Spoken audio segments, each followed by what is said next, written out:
Hey, where are we going? We're going to Hotlead and Heritagecon.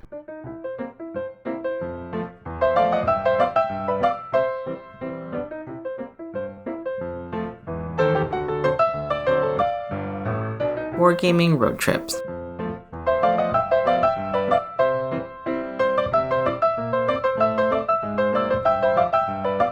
You let me down, Dan. I had to cancel, yeah. Thrown a spanner into the works of the entire podcast. I was going to Hotlead with the sole intention of working the bring and buy, and you were going to come along and have amazing, insightful commentary on the different games being played. You were going to play a variety of interesting games. You were going to play games that were outside of your normal area of experience, so we'd have high-quality content for the podcast. something to talk about. And what did you do? Instead, I went to Fallsview Casino and won $87 on the slots. So Hotlead's a pretty big deal in Ontario. It's multi-day, which is pretty special. Yeah, Friday, Saturday, and Sunday. And the vendors come out. I know Ratham was there, Crucible Crush was there, Dan the Dice Guy was there, Torchlight Games was there, and then I'm blanking on who else was there. So now people are going to be mad that I didn't mention them. I walked through the door, immediately went and started helping with the bring and buy. I had young Andrew and Alberta Steve with me. Alberta Steve played nothing because he's been in Alberta for 10 years, finally come back to Ontario and just wanted to catch up with his friends that he hasn't seen in 10 years, had no intention of playing anything. Steve went, socialized the whole time. You didn't play. Andrew? Young Andrew played Dungeons & Dragons, which they have them off in the basement, which I think is interestingly symbolic. He played Battletech in the afternoon. So it was Dungeons & Dragons in the morning, Battletech in the afternoon. I asked him, he said he had a great time. I asked him, did you take a look at the other games that were being played? And he looked at me as if that was a really strange thing to have asked and said, no, I was playing Battletech. And then he walked around and spent money. He bought these unbelievably nice dice that generate a dungeon. Yeah. There's actual images on the dice that say what the dungeon has. It generates NPCs and the loot that's in the dungeon. I don't fully understand the mechanic because I'm not a big Dungeons & Dragons player, but I was impressed with these dice. Nice. I think it's interesting that something that used to be charts has now been turned into just a handful of dice that get dropped onto the table and then that instantly generates the game. I thought I found that fascinating, and I don't play Dungeons & Dragons. Yeah. I haven't played role-playing games in about 10 years. That has not prevented me from purchasing Tales from the Loop, which I've never played. I read it, looks cool, and the new Blade Runner role-playing game, which I purchased, read, never played. I'm not like, one of these days I'll play this. It's just sitting in the library. I feel like I've missed the whole renaissance of RPGs. You know, there's professional dungeon masters now, and it's completely normal to sign up and go with a group of people that you never met before and go out, make it a weekly thing. There's a whole industry around it. It blew my mind how many people are playing these days. I think what's kicked all of this forward is probably Stranger Things. Was it the TV show that did that, or was the culture already emerging and the TV show was able to ride that culture towards success? I'm not sure. But when I speak to people at events who are brand new, they often say to me, oh, well, I was watching Stranger Things and I kind of remembered it when I was a kid and now I want to give it a go. But my son, who's a huge role-playing game guy, he's never even watched Stranger Things, so that can't be that. So you showed up to Heritagecon the next day with a big pile of model kits. For the last 2 years, I've collected stuff for Vet Build. Mm-hmm. Vet Build's associated with the Royal Canadian Legion. Veterans getting together, building model kits. Well, you were there the first year we did it, and we had so many model kits, the guy wasn't quite sure what to do with it. That's Kieran. The second year was very slightly less model kits. And this year we had so many model kits he couldn't fit them in his car, so he asked me to meet him at another time and drop them off, just because we had so many. And we live in the same town. We both live in Hamilton, so it's no problem. One of the fellas there at Hotlead gave me some money and said, listen, if you see kits here, buy them. And we bought a lot of kits. Maybe a dozen and a half people also gave me kits. We filled bags with these kits. Nice quality stuff too, not just boring old cars. I've been told that we give them the best kits. Now, obviously, I'm going to take that compliment, but what I think he means is it's not just 1/72nd scale airplanes. It's a nice cross-section of different things. Just in that set I had there was submarines, there was landing craft, lots of armor, different scales, 148 scale armor, some 135th scale armor. It's huge to be able to help out in such a simple way. Not even doing any heavy lifting, it's just plastic kits, right?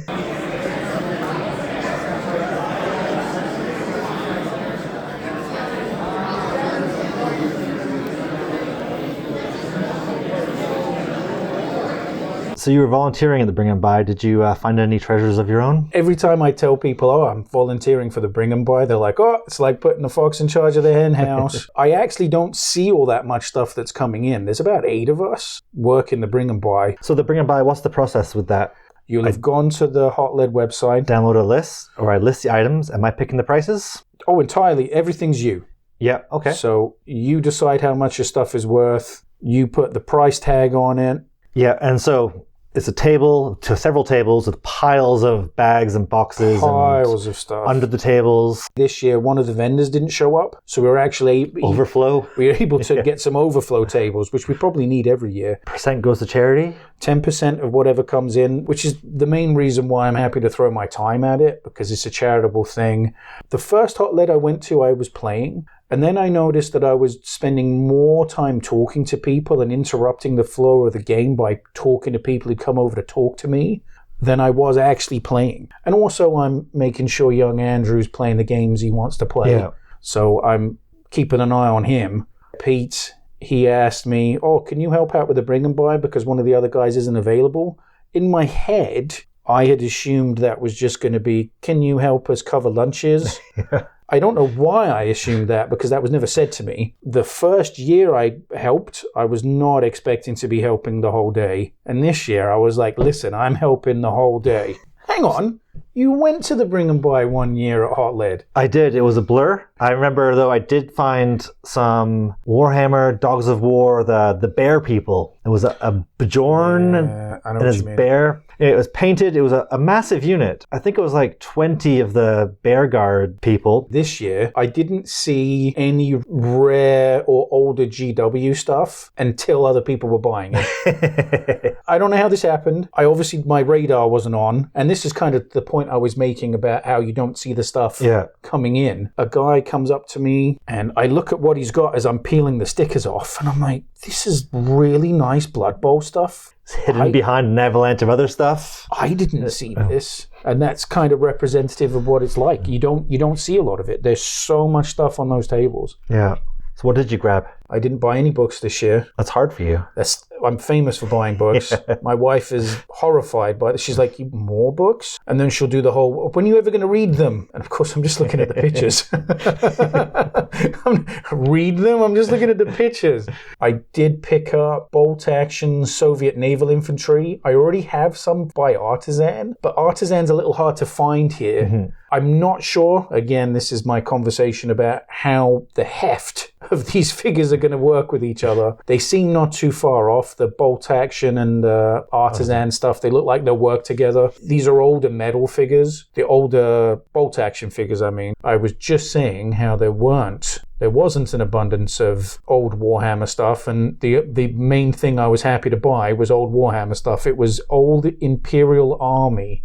Oh, very nice. So from like the very start of Rogue Trader, so 1988 vintage. And when I say a small bag, it was a really small bag. And then I was all excited. Oh, wow, look, Imperial Army stuff, old metal Imperial Guardsmen. And then I realized a whole bunch of the figures in there weren't GW stuff. They're just some other company. I hadn't identified them. I also picked up, it was like a baggie that had 28mm sci-fi written on it. Mm-hmm. And I picked it up and looked at it, and they look like they're the old Starship Troopers figures from Mongoose. But I think these are the newer ones from when Rebel Minis took over the copyright. Yeah. You have a collection of Starship Trooper bugs, don't you? I have a lot of Starship Troopers stuff. It's not just limited to the bugs. Would you like to guess how many times I've played Starship Troopers, Dan? Oh, none. That's correct.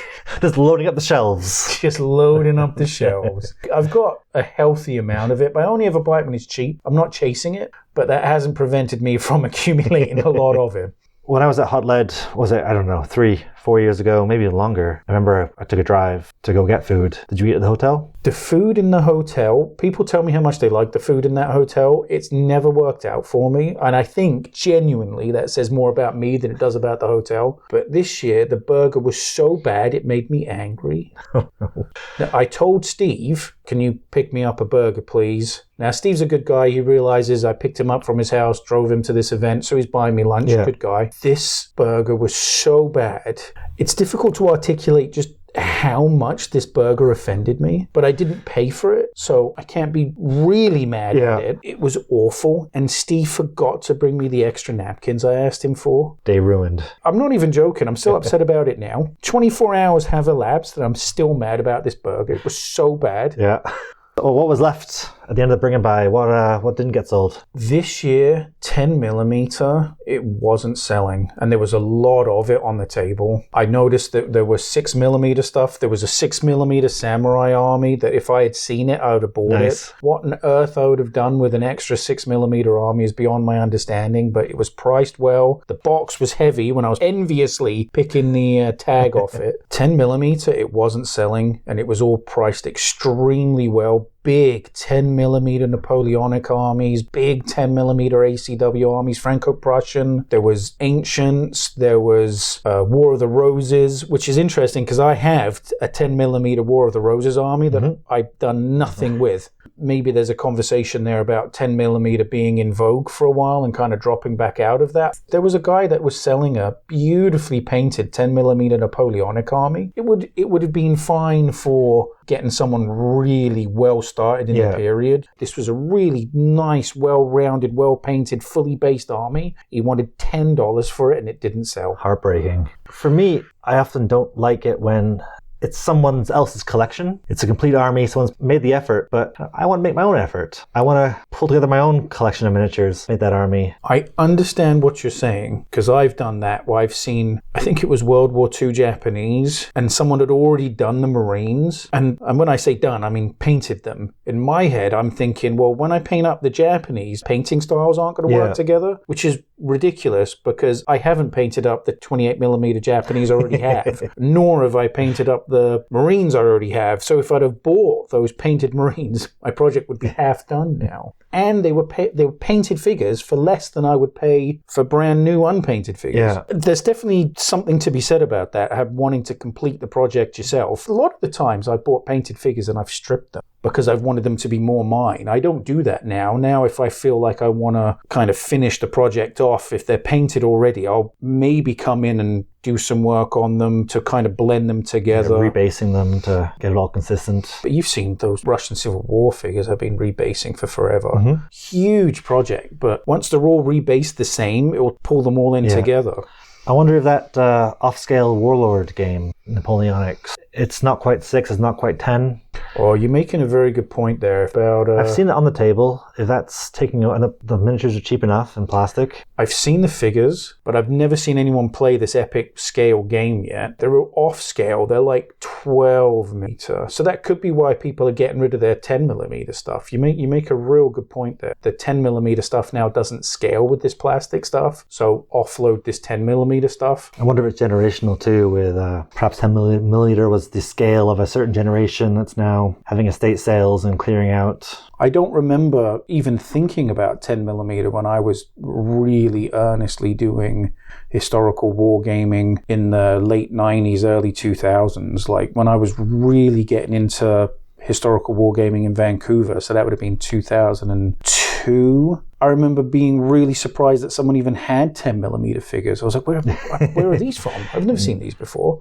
It might have just been the event as well. I think there was a DBA tournament that's 6mm. I thought that's 15mm. I think. Is it 15mm? I think that's how. You're right. Yeah, no, it is 15mm. It's historical ancients, not quite the Napoleonic era.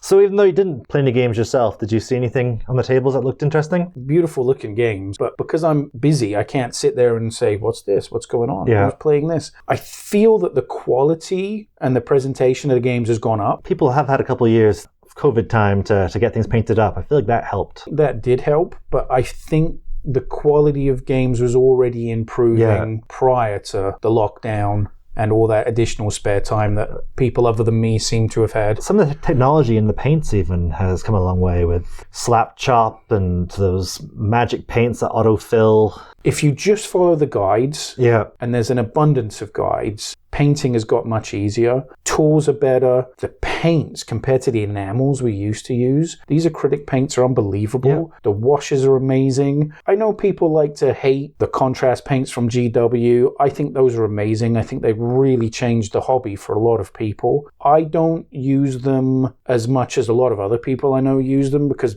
the way I learned to paint was reading White Dwarf and copying or attempting to copy the stages. You also have a massive collection of paints, so it's not like you're coming in fresh. I have a ridiculously large number of paints. But if you were starting the hobby now, you'd be kind of hard-pressed to go back to the old way of painting when you have these speed paints available. If I was going to start again, it would be GW contrast paints, the speed paints that have come out from Army Painter. Vallejo has a similar range, though I'm not sure what that's called, and that's all I would do. I think, though, because I trained myself and was trained painting the traditional way, I have a bit of a disconnect when it comes to using these, and also I'm not very good.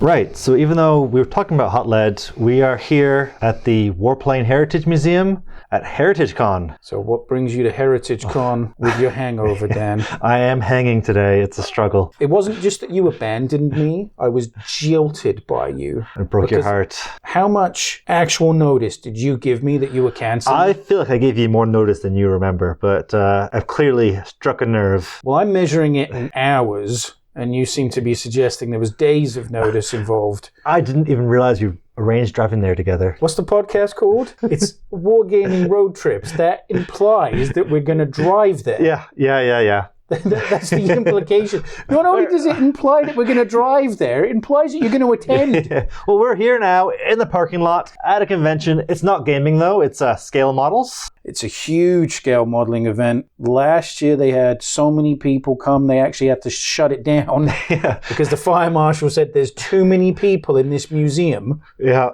was going to say, you're parked right here. I'm way out that way in a different parking lot. There's planes landing behind us. Amazon, DHS, UPS, and I think Canada Post all unload here. So there's actually planes landing and unloading behind us. They opened up the big hangar doors to let people in when we got here. So that was amazing. We've just been able to walk into the back of the museum. It was kind of strange. Everyone's got armfuls of boxes, and I'm holding a banner and a Tim Hortons. And the guys are looking at us kind of perplexed. Who are these guys? Because I would imagine a lot of people just show up early. Yeah, we're vendors. We just get to be let in. But no, we were like the war gamers. And then they sent us over, and then we set up the tables. We waited for Don and Tom and Mike to show up, because those are the guys who were mostly running the demos of Wings of War. Wings of War is a World War I dogfight game, which I actually can't play. I don't know the rules to this game. Now, I've played it several times, but I have a mental blank for this game. Every time I sit down and try and play it, something goes wrong here and I'm doing it incorrectly, which is interesting because I'm actually supposed to be teaching it to people. Yeah, we got set up real quick. Don told someone he had 48 planes with him. Yeah, which is a fraction. Which is a fraction of his collection. So much so that I had to say, Don, how many planes do you actually have? And he got his little smug grin on his face and he's like, I have over 600.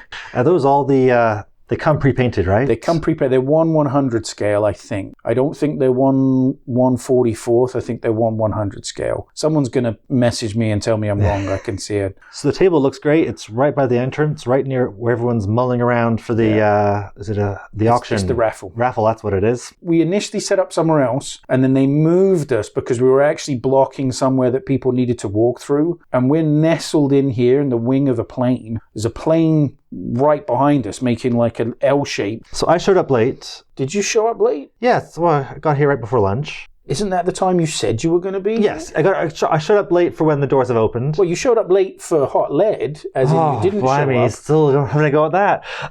It's not as busy here. I remember being shoulder to shoulder trying to squeeze into some of the vendors. I've done a lap already. It's quite... I think the floor plan's a little bit better this year. Yeah, it's more open. I feel like there's more space. I can't comment on how many people are here, but we've had more engagement this year than we had last year. There's definitely more people talking to us. My phone is buzzing with people trying to join the Facebook group and liking the Facebook page. That's the Hamilton Tabletop Gaming Society. We've had that, which is a really good measure of our engagement. And I don't really remember that happening last year. We felt busier, and we've definitely had more people talking to us this time. We've done several demo games already. So we've had about 10 to 15 people play already, which doesn't sound a lot, an event that's got 3,000 people at, but you have to bear in mind they're not here to play. Yeah. They're here to look at the competition. Heritagecon for me, it is shopping, but what is supposed to be the main event is the painting competitions. And the quality is always so gorgeous. When you look at the quality of what's in this competition, it's mind-blowing.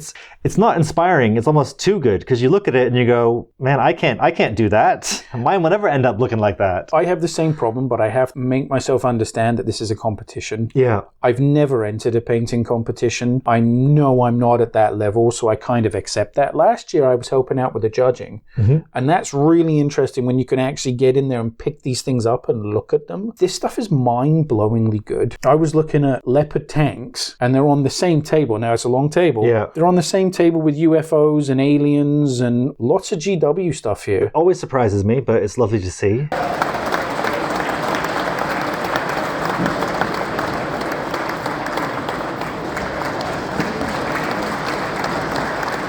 From the chats I've had, people here, their models, they're not gamers.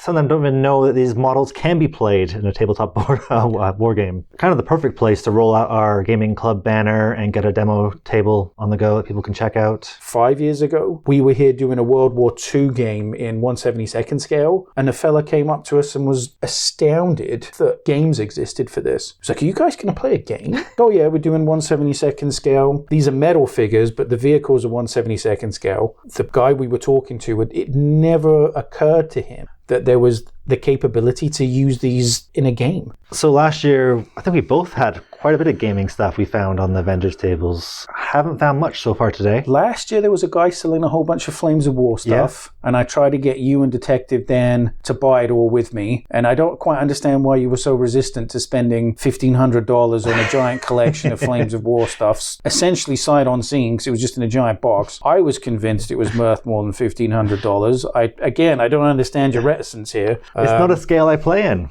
That's fair. That's fair. Like, you can't say fairer than that, right? But this would have been the perfect opportunity to start, for you to have started. A significantly reduced cost. Yeah. But you guys, you just let me down again.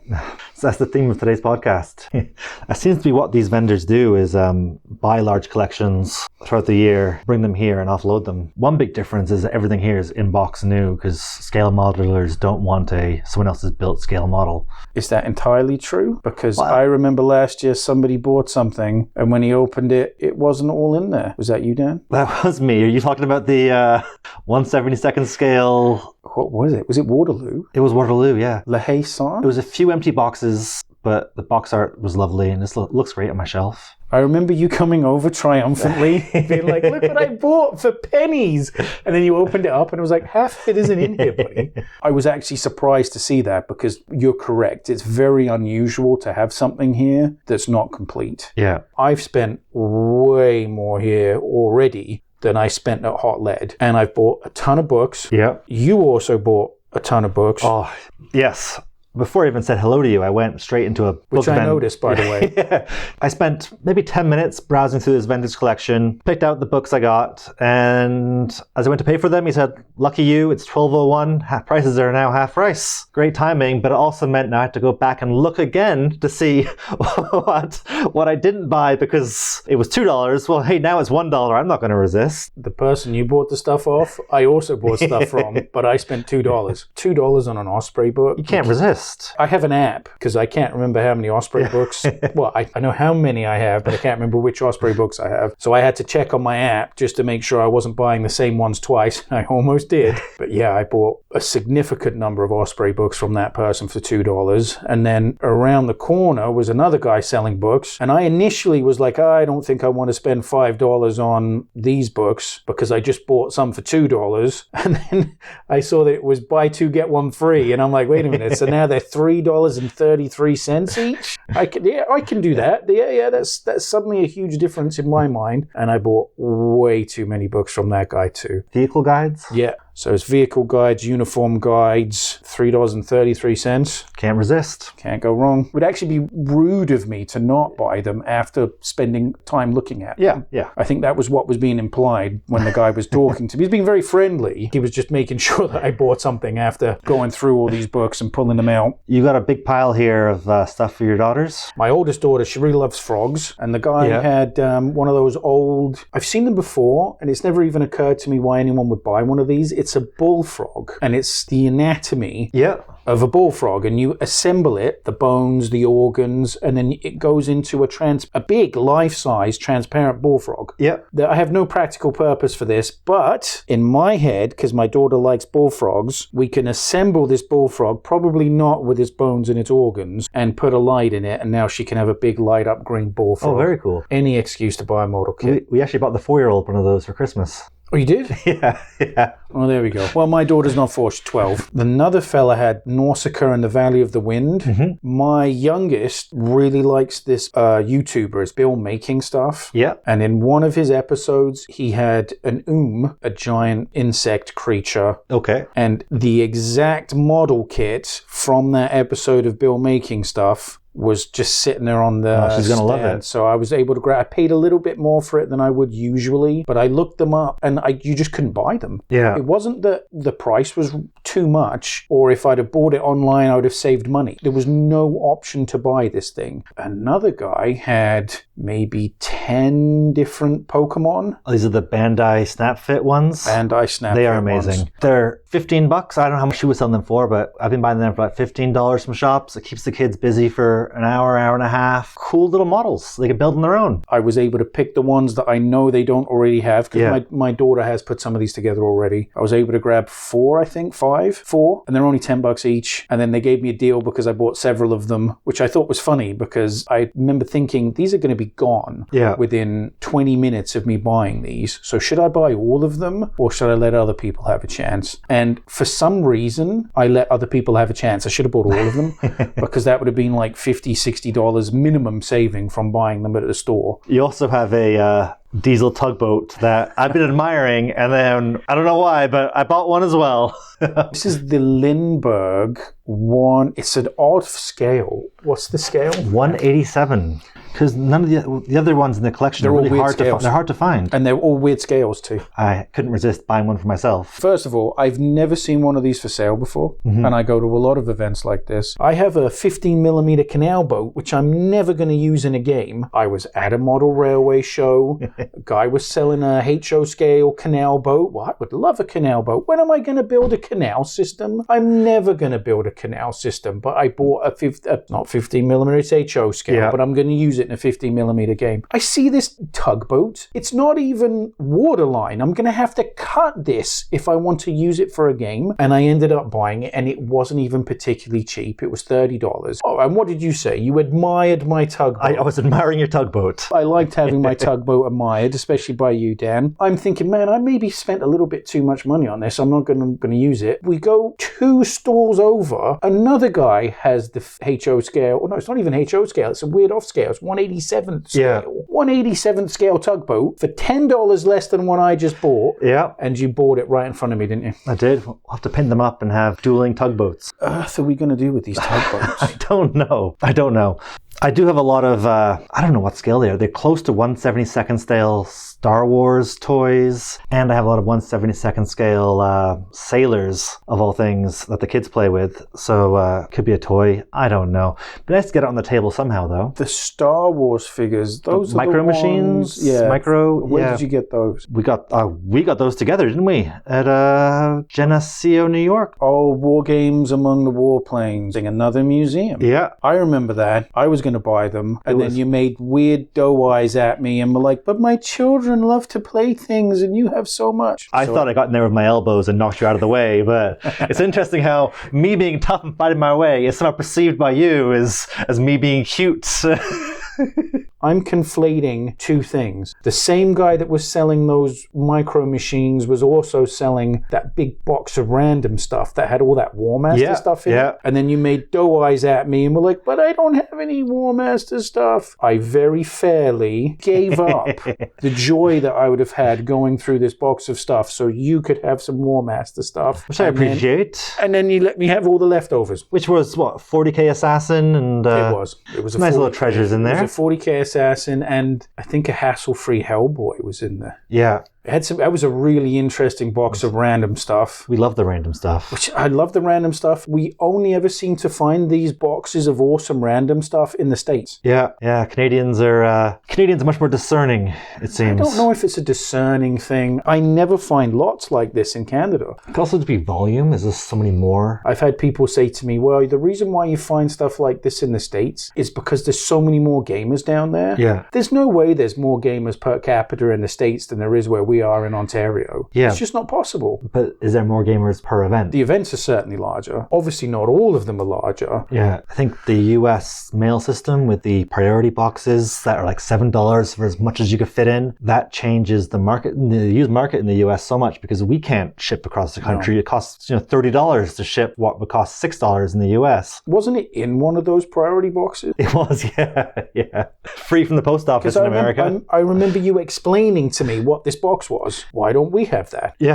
Yeah, and books ship for like $3 there. As long as there's no advertising in it, it qualifies as media mail. I think it's more available. There's less scarcity, which might mean people are more open to getting rid of it with less care in mixed boxes rather than taking care to organize it before you sell it. We're going to Kitchener-Waterloo soon, right? Yeah, KW Gaming Guild have got their open house. 14th of April. I have not double booked myself this time. That's where we're Save going. the passenger seat open for me. I've been up to one of the KW Gaming Guild's events before. They're at I think it's a curling club. On the ice? It's not on the ice. We're in a room which has a bar. Nice. I remember being fascinated by the fact that I could actually watch people curling. Yeah. I'd almost always assumed it kind of wasn't a real thing. Mm-hmm. Like I understand there's Olympic events. I understand that people compete at a professional level, but my brain can't make me understand that this is real. But yeah, I've been up there before. Nice, super nice venue. Lots of parking. So it's an open house, and I hear if we're well behaved, Scotty's going to teach us how to play Blood Bowl finally. I think my issue with Blood Bowl is I've played it from the beginning, and I'm incapable of separating previous editions. We had a good flow last winter. We had like three. I think we played it 3 times. 3 solid games. We never finished a single one. It was in the pub, so we had people coming over to ask us questions, and we're like, I actually can't answer the questions because I don't know myself yet. I'm reading through the rule book. That was interesting being at the Veterans Association and people coming up and asking, what are you playing? And you can tell there's judgment there,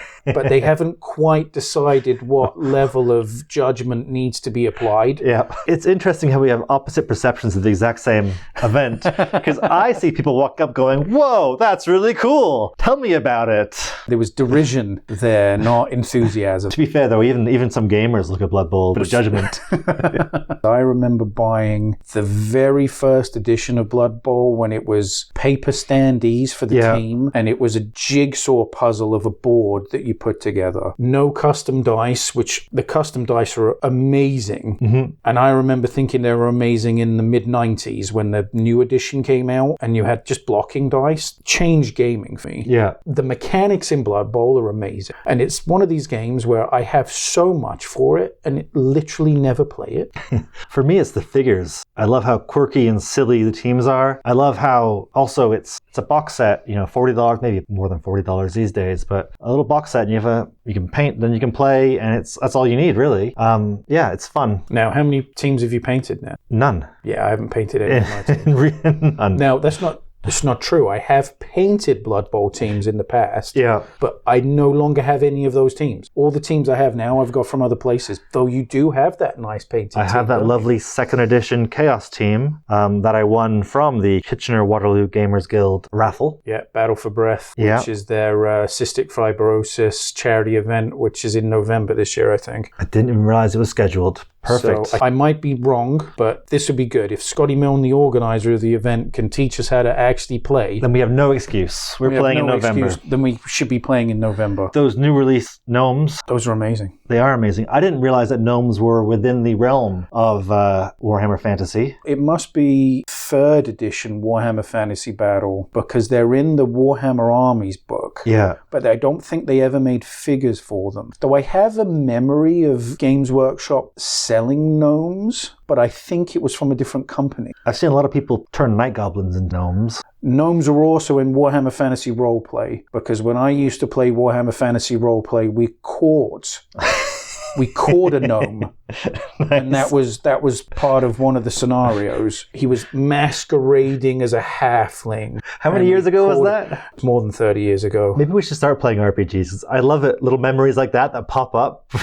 Warhammer Fantasy Roleplay was just absolutely everything to me at one time. I know that sounds like a really strange thing to say. We mentioned Stranger Things earlier. Yeah. And these kids getting together and their whole summer was playing role-playing games. They get up in the morning, they stay at each other's houses, they play role-playing games. That was us playing Warhammer Fantasy Roleplay. Yeah. You could be like a cobbler or a beggar or... That's what you want. You enter a fantasy world, you could be anything, and you want to be a haberdasher. That's... I think one of them was like a shopkeeper. Yeah. So I have to rewind a little bit. The first role-playing game I ever played was Dungeons & Dragons, and I'm sure that's true of many people. I liked it, but it didn't grab me in the same way that playing Call of Cthulhu the first time grabbed me, and that was at a Games Workshop in London. England or Ontario? In England. There's two, you know. And I remember just kind of sitting at the peripheries while these much older players were playing Call of Cthulhu. The GW staff member gives me a character sheet and says, well, come on in, but they've got to go to this place anyway, and this was going to be an NPC. I think I was something really simple, like a librarian. I ended up going with the party, and we ended up like fighting stuff. Nice. And I remember just being fascinated by this idea that it was normal people dealing with these unusual situations. When I played Warhammer Fantasy Roleplay, again, it was at a GW the first time I played, it was this idea that we're just normal people trying to get by, and we're thrown into this unusual situation. And I think the scenario that we played was human cultists worshipping some chaos deity, but they were actually inadvertently working with Skaven. Yeah. And of course the Skaven ended up double-crossing them. And there was more stuff to that. But I remember just being absolutely fascinated by this idea that a group of normal people living in this fantasy world, which was like the European Renaissance period, had stumbled upon a cult in their kind of sleepy kind of backwater, and then had to contend with the fact that there's cultists and suddenly rat creatures coming out of nowhere. I would love to get back to that. Part of me almost feels that ship has sailed. I don't know why I feel like that, because I've played role-playing games since, but I feel like I could never get back to that. For me, I think it was actually having kids. I think it was having the unlimited free time to stay up all night in a shared fantasy world. I think for me, the role-playing games seem to be a bigger investment in your time. I have to be able to commit to be able to do this for the next 10 weeks. Yeah. Because that's how long it takes to finish something. Whereas, even though we clearly spend that much time wargaming, there isn't an expectation that we have to continue on with what we're doing. Yeah. So we can just stop and then start and pick it back up again. And you can't do that with a role-playing game. Well, you can, because I've played a whole bunch of really nice one session. You just show up, you play for 4 hours, and it's done. Maybe that's the problem. The mental block for me is I'm thinking this is going to be 10 weeks of this that I have to commit to. If I can't do it, I'm letting everyone else down. But yeah, perhaps that's the benefit of those paid GMs, is that you're committing by signing up, like a kid's soccer camp, I suppose. You're committing for the 10-week session, you've paid up, so you're not going to miss it because you've already paid your $20 a week. So earlier you're saying how you were still angry from yesterday's burger letdown. It scarred me emotionally. I saw you with a smirk on your face and some mayonnaise in your mustache. I assume it was mayonnaise. Are we sure it was mayonnaise? Burger was better here? Young Andrew went off and got food, as he's wont to do, and came back with a burger, which was significantly better. Yeah. But as soon as I took one bite out of it, somebody I know wanted to talk to me, and so I ended up eating this burger cold, and this cold burger was still 15 to 25 times better than the one I had yesterday. Do you stay for the winners of Oh yeah, painting? I'm here for the whole thing. There are so many entries and so many categories. I can't pay too much attention to one because we're here doing the demos. Yeah, always a good time, and it's just down the street, so no excuse. Yeah, no excuse this time. Yep, no excuse. You had a poorly formulated excuse for last time, just because you'd like booked a hotel or something. Yeah. Like, what kind of excuse is that? All right, let's get back in there, Dan. Do it.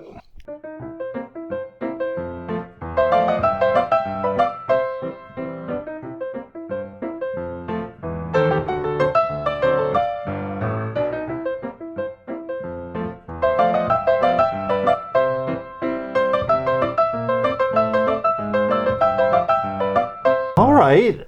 Stings, doesn't it?